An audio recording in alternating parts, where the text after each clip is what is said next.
गौरेसर फरायसालिमायाव दिनै सानसेनि हाबाफारि लानानै नेशनेल सेमिनार खुंदों। बाक्सा जिल्लानि सिङाव थानाय गौरेसर फरायसालिमायाव दिनै सानसेनि हाबाफारि लानानै national seminar on current international strategies and inclusive practices in the disability sector with special reference to India खुंदों। Internal quality assurance cell IQAC गौरेसर फरायसालिमाजों लोगोसे in collaboration with Indian institute of research and development for differently able दैदेननायाव हाबाफारि बायदियै फुंबिलिनि 7:30 रिंगायाव गौरेसर फरायसालिमानि फिरफिलाखौ बिरहोनाय जायो। फिरफिलाखौ बिरहोयो गौरेसर फरायसालिमानि गोरायुं डॉक्टर प्रमोद मेधि बिथाङा। बे हाबाफारिया जोबनानै थांनायनि उनावनो फुंबिलिनि 9:30 रिंगानिफ्राय सावरायनाय हाबाफारिखौ लानाय जायो। बे हाबाफारियाव बराय बिबुंथि लाखियो गौरेसर फरायसालिमानि गोरायुं डॉक्टर प्रमोद मेधि बिथाङा। बेखेवगिरि महरै बाहागो लायो डॉक्टर बाबा कुमार शर्मा बिथाङा। गाहाय आलासि महरै बाहागो लायो बड'लेण्ड इउनिभार्सिटिनि joint registrar doctor Birphung Narzary बिथाङा बाहागो लानानै बेसेन गोसा बिबुंथि लाखियो। बेनि अनगायैबो बे हाबाफारियाव बाहागो लायो Guwahati university assistant professor doctor Mintu Bhattacharya बिथांमोनजों लोगोसे गुबुन गुबुन बिफाननि बिबुंगोरा बिथांमोनजों लोगोसे गौरेसर फरायसालिमानि बिबुंगोरा आरो फरायसा फरायसुलि बिथांमोना बे हाबाफारियाव बाहागो लायो। फरायसालिमायाव दिनै डिफारेन्टलि एबल जायखौ जों डिजेबल होनो बेनि सायावहाय मोनसे वान डे नेशनेल सेमिनार लादों। बे सेमिनाराव लानायनि मेन खारनानो जाहैबाय जोङो बे डिजेबलफोरनि थाखाय मा गभर्नमेन्टआ बा जोंनि ससाइटिया मा खामानि मावदों बा बिसोरनि अबस्थाया मायाव दं बिनि सायाव लादों। खुब मोजां इनिशिएटिभ बियो।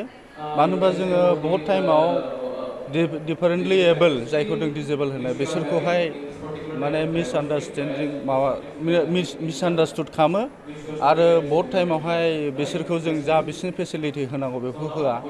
दिनै बुंनो थाङोबा बहुत कलेजफ्राव इउनिभार्सिटिफ्राव डिजेबल मानसिफोरनि थाखाय नोङो क्लास एटेन्ड खालामनो थाखाय जों फेसिलिटि होनो हाया। बबावबा रेम्प गैया, बबावबा लिफ्ट गैया।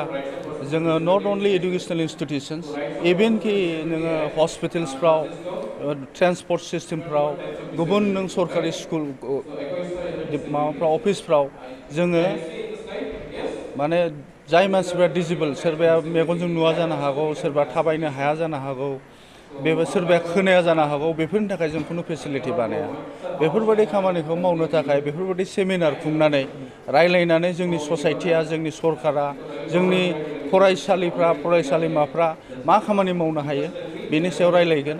रायलायनानै जोङो बेनि दारैनो जोंनि ससाइटिनि मानसिफोरखौहाय जों मिथिहोगोन जे बिसोरखौ जोङो मा फेसिलिटि होनांगौ आरो बिसोरखौ जों मा हेल्प खालामनो हायो।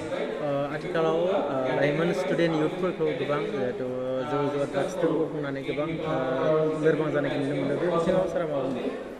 लाइमोनफोरखौ जों आं बेखौनो मोनसे खोथा बुंनो हायो। लाइमोनफ्रा जिहेतु जोंनि हादरनि हारिनि जोंनि फिउचार, बेसोर जेब्ला फरायफुनाय टाइम बे समाव गाव गावखौ फरायनायावल' बावसोमनांगौ, गेलेनायफ्राव बावसोमनांगौ आरो बे दानि टाइमाव जे मानसिफ्रा नों सिगारेट सोबनाय, जौ लोंनाय, ड्राग्स जानाय बेफोरखौहाय एभयड खालामनांगौ। मानो होनबा नोङो जेब्लासिम लेखा गोरों जाया आरो नों नट अनलि लेखा गोरों, नोङो जुदि बे ससाइटियाव जोंनि इन्डिया बायदि जेराव माने पपुलास मोनसे कान्ट्रियाव नों जुदि गावखौनो थांनानै थानोबा नों मोनसे स्किल जानांगोन, गोरों जानांगोन।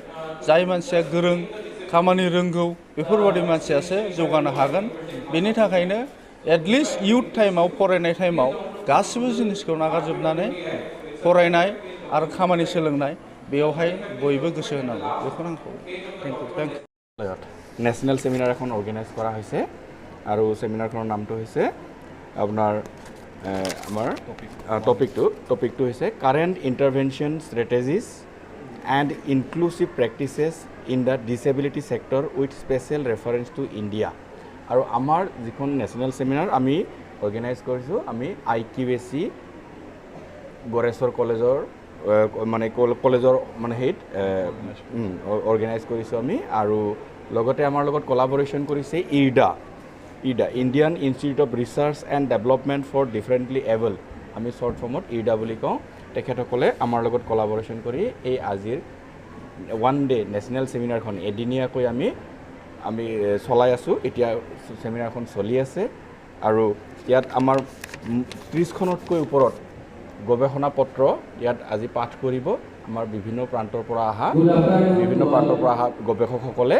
আৰু লগতে এটা ভাল খবৰ জনাব বিচাৰোঁ যে আমাৰ গড়েশ্বৰ মহাবিদ্যালয়ৰ সন্মানীয় শিক্ষক শিক্ষয়িত্ৰীসকলৰ গৱেষণাৰ যিখিনি সমল সেই সমলবিলাকক আমি সুন্দৰকৈ আমি এখন কনফ্লুৱেঞ্চ বুলি এখন কিতাপৰ নাম দি আমি এখন এডিটেড ভলিউম এখন আমি আজি মুকলি কৰিলোঁ।